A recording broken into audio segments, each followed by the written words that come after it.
একই সুজি দিয়ে যে কত রকমের রেসিপি বানানো যায় সে না দেখলে বা না বানালে বোঝা যায় না। তো চলুন আজ আমি আপনাদের একেবারে দারুণ স্বাদের একটা নতুন রেসিপি বানানো দেখাই। প্রথমে 1 কাপ সুজি একটা মিক্সিং বোলের মধ্যে নিয়ে নিতে হবে। তার মধ্যে 4 চামচের মতন দিতে হবে গুঁড়ো দুধ।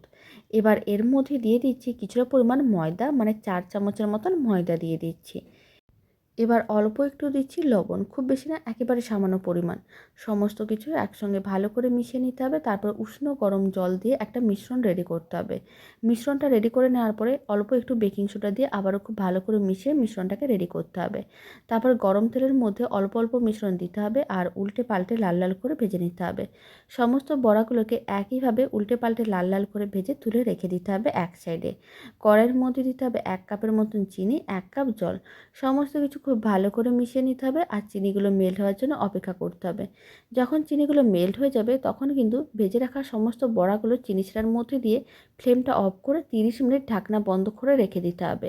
30 মিনিট পরে যখন বড়াগুলোকে চেক করবেন দেখবেন বড়াগুলো অনেক বেশি নরম তুলতুলে হয়ে গেছে আর ভারী হয়ে গেছে।